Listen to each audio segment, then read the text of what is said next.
Hello दोस्तों, नमस्कार। SM किसी चैनल में मैं आप सब लोगों का दिल से बहुत बहुत स्वागत करता हूं। अगर आपने पहली बार विजिट किया जरूर चैनल को सब्सक्राइब कर लेना, साथ में बेल आइकन को हिट करके ऑल जरूर सिलेक्ट कर लेना। उसी के साथ साथ फ्री स्टॉक मार्केट क्लासेस इस चैनल को भी चाहो तो फॉलो कर सकते हो, सब्सक्राइब कर सकते हो। यहाँ पर भी बेल आइकन को हिट करके ऑल जरूर सिलेक्ट करके रख लेना। इस चैनल का लिंक आपको ऊपर आई बटन पे या फिर नीचे डिस्क्रिप्शन में मिल जाएगा। उसी के साथ साथ आज के दिन का पहला वीडियो इन्फोसिस के नंबर कैसे आए, इसका लिंक भी मैंने नीचे डिस्क्रिप्शन में दिया है, चाहो तो इसको भी कवर कर सकते हो। तो चलिए दोस्तों, फिलहाल इस वीडियो को स्टार्ट कर लेते हैं।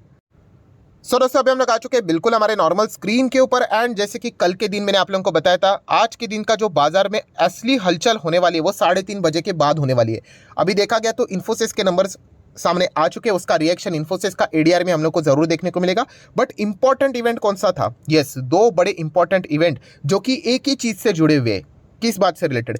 इन्फ्लेशन। यस दोस्तों, इन्फ्लेशन की अगर हमने बात करें तो कल के दिन भी मैंने आप लोगों को बताया था अनुमान क्या रहेगा। अनुमान मतलब अगर ये टाइमलाइन है 3:30 बजे बाजार क्लोज हो जाएगा, उसके बाद अगर हम लोग बात करें, पहले इंडिया का इन्फ्लेशन का डेटा सामने आएगा और उसके बाद अमेरिका का इन्फ्लेशन का डेटा सामने आएगा। दोस्तों वैसे ही होते हुए देखने को मिल रहा है, इंडिया का सीपीआई का इन्फ्लेशन का डेटा सामने आ चुका है। सो चलिए फटाफट जंप कर लेते हैं कि क्या इन्फ्लेशन का डेटा यहाँ पे इंडिया का सामने आ चुका है।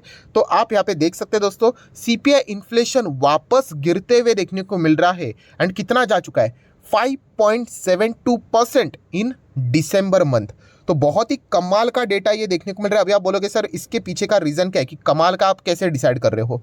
तो दोस्तों मैं आपको बताना चाहूंगा कि आरबीआई का भी कुछ प्रेडिक्शंस होते हैं कि पूरे Q3 के जो इन्फ्लेशन का डेटा है वो कितना आना चाहिए करके। एंड उसको अगर हम लोग कैलकुलेट करके देखेंगे तो आपको समझ में आ जाएगा कि जो आरबीआई ने प्रेडिक्ट किया था उससे कम इन्फ्लेशन हम लोग को फिलहाल तो देखने को मिल रहा है। तो ऑब्वियसली इन्फ्लेशन कम होना, हम तो इसको सेलिब्रेट करेंगे ही करेंगे। मतलब क्या है? तो चलिए मैं आप लोगों को दिखाना चाहूंगा, थोड़ा सा हमें पीछे जाना पड़ेगा। तो देखिए Q3 में कितने महीने आते हैं? अक्टूबर आता है, नवंबर आता है, राइट, एंड अभी दिसंबर आता है। थोड़ा सा मैं ढंग से लिख लेता हूँ, अक्टूबर, नवंबर एंड दिसंबर। सो अक्टूबर में कितना था इन्फ्लेशन?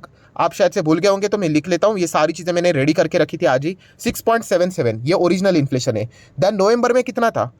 5.88 था। दिसंबर में आज आने वाला था, अभी तक नहीं, मतलब अभी आ चुका है, राइट। तो आरबीआई ने क्या बोला था कि पूरे ये तीनों मंथ की अगर हम लोग बात करें, इन्फ्लेशन को अगर आप जोड़ दोगे तो कितना आना चाहिए पता है? 6.6 आना चाहिए। 6.6 एवरेज इन्फ्लेशन, मतलब ये प्लस ये जो भी आएगा डिवाइड बाय 3 कितना आता है? 6.6 आना चाहिए। आरबीआई का अनुमान है। पहले उन्होंने 6.5 बोला था, बट आरबीआई को थोड़ा सा डर लग रहा था क्रूड ऑयल के चलते एंड जो मानसून से रिलेटेड, अगर विंटर में मानसून होने से रिलेटेड, तो उन्होंने थोड़ा सा प्रेडिक्शन 6.5 से कितना किया था? एवरेज 6.6 कर दिया, थोड़ा सा बढ़ा दिया। सो दोस्तों दिसंबर की अगर मैं बात करूं, अभी कितना आया? अभी तो हम लोगों ने देखा ना 5.72 आया। तो इन चीजों को अगर आप यहाँ पे सब्सटीट्यूट करोगे, मतलब 6.77, ठीक है, प्लस उसी के साथ साथ अभी कितना था पिछले इसमें 5.88 एंड प्लस उसी के साथ साथ 5.72 एंड डिवाइड बाय अगर आप 3 करोगे तो जो आप लोगों को जो फाइनल फिगर जो सामने हम लोगों को देखने को यहाँ पे मिल रही है, वो फिगर दोस्तों निकल कर आ रही है 6.12। मतलब बहुत ही शानदार परफॉर्मेंस यहाँ पे हम लोगों को देखने को यहाँ पे मिल रहा है। आरबीआई कितना एक्सपेक्ट कर रहा था? 6.5 पहले कर रहा था, बट डर के मारे उन्होंने और बढ़ा दिया, 60 आ सकता है करके, बट नहीं, कितना आया? एवरेज की मैं बात कर रहा हूं दोस्तों 6.12%। मतलब और क्या चाहिए दोस्तों? मतलब जो आरबीआई प्रेडिक्ट कर रहा है उससे भी कम परफॉर्मेंस यहाँ पे दिखा रहा है। एंड इन्फ्लेशन कम होना, ये सबसे अभी की, मतलब जो मैं बार बार बोलता हूँ, सेंटर ऑफ अट्रैक्शन वाला जो पॉइंट है वो यही है।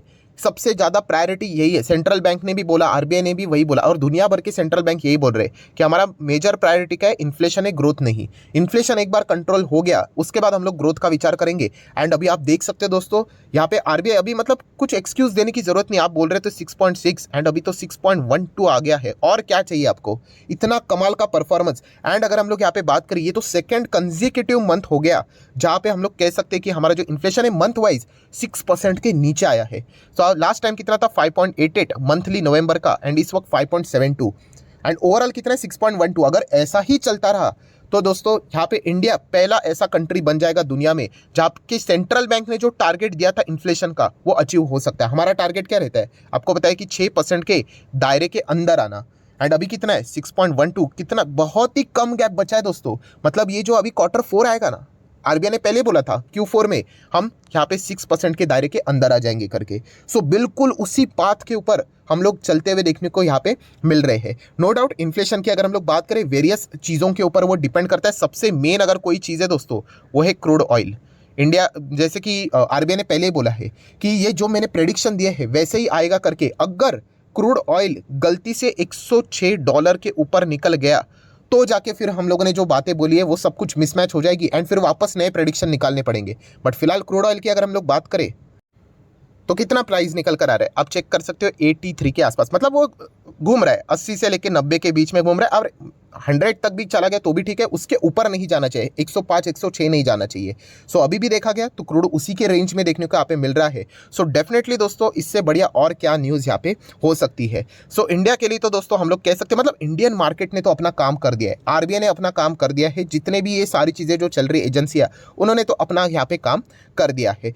देन अगर हम लोग बात करें, जैसे मैंने कल ही बताया था, क्या यहाँ पे इसके चलते बाजार में धमाका होगा, तो यहाँ पे एक बहुत ही बड़ा बट है। क्यों बट है? क्योंकि आप सभी लोगों को पता है अभी जस्ट जो नंबर्स आए हैं, अभी माइट भी लगता है कि 1 से 1.5 घंटे के अंदर अंदर अमेरिकन बाजार के भी सीपीआई के डेटा सामने आने वाले हैं एंड वो सबसे बड़ा सरदर्द है। मतलब हम लोगों ने इतना अच्छा परफॉर्मेंस देने के बावजूद भी हमारा रिमोट कंट्रोल किसके हाथ में? सिर्फ हमारा नहीं बोलना चाहिए, ग्लोबली जितने भी मार्केट है उनका रिमोट कंट्रोल किसके हाथ में?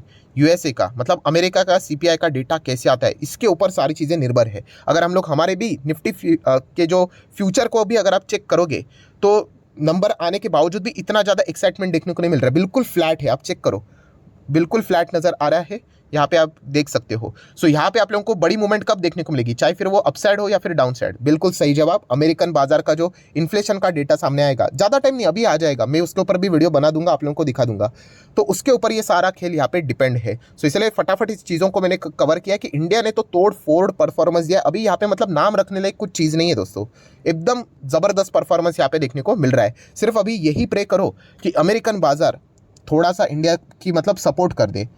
मतलब अगर हम लोग चेक करें तो इंडिया में तो जो प्रेडिक्ट किया था उससे तो कितना नीचे आ गया परफॉर्मेंस, राइट?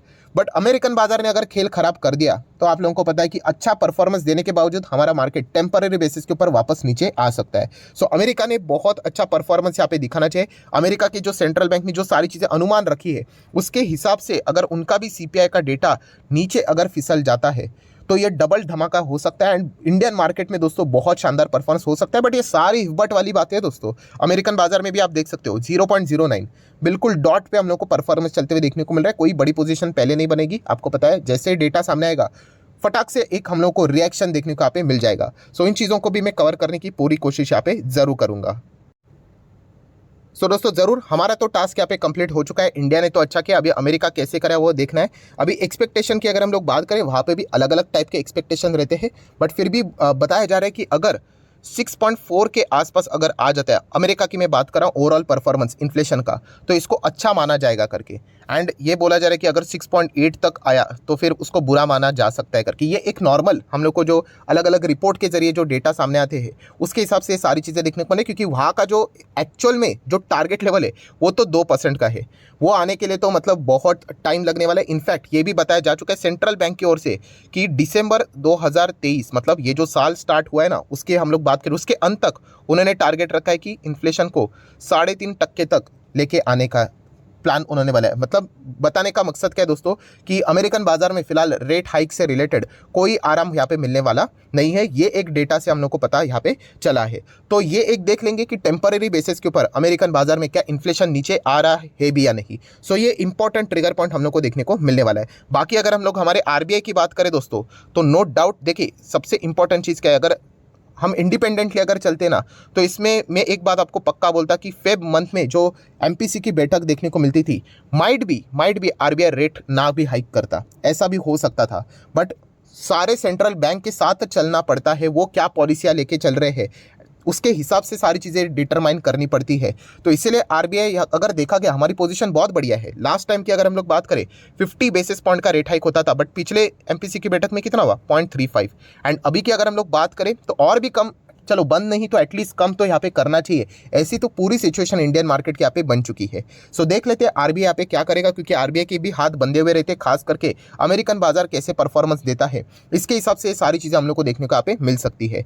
सो क्या आरबीआई यहाँ पे आने वाले एमपीसी की बैठक में सबको चौंका देगा कि यहाँ पे अमेरिकन बाजार यहाँ पे रेट हाइक करे बट आरबीआई अपना रेट हाइक स्टॉप कर देगा, ऐसा करके क्या दुनिया भर में कोई एग्जांपल सेट करेगा? तो ये देखना भी एक इंटरेस्टिंग फैक्टर यहाँ पे रहने वाला है। तो चलिए दोस्तों, जितनी इंपॉर्टेंट बातें थी सारी यहाँ पे मैंने बता दिया आप लोगों को कि इंडिया का तो इन्फ्लेशन का डेटा मुझे तो बहुत ही मजेदार लगा, कमाल का लगा। जो आरबीआई ने प्रेडिक्ट किया था 6.6, उससे कई गुना ज़्यादा 6.12 ऑनली ही देखने को यहाँ पे मिल रहा है, बहुत नीचे यहाँ पे आ चुका है। बट असली पिक्चर अभी भी बाकी है, क्योंकि अमेरिकन बाजार में जो डेटा सामने आएगा उससे सारा खेल यहाँ पे क्लियर होते हुए देखने को मिल जाएगा। सो आशा करता हूँ ये फास्ट अपडेट आपको अच्छा लगा होगा। तो चाहो तो इस वीडियो को लाइक एंड शेयर कर सकते हो। एंड डीमैट अकाउंट अगर आपने अभी तक ओपन नहीं किया तो लिंक नीचे डिस्क्रिप्शन में 25 वीडियो की लिस्ट आपको बिल्कुल फ्री ऑफ कॉस्ट मिल जाएगी। आपका नाम कौन सा अकाउंट आपने लिंक के थ्रू ओपन किया प्रॉपर्ली कमेंट सेक्शन में बता देना। तो हफ्ते भर के अंदर अंदर सारे लेक्चर्स मेरे साइड से फ्री ऑफ कॉस्ट प्रोवाइड कर दी जाएंगे, ताकि आप स्टॉक मार्केट को फ्री ऑफ कॉस्ट सीख सको। So that's it, thank you very much दोस्तों, we will be meeting our next video. तब तक के लिए बाय बाय।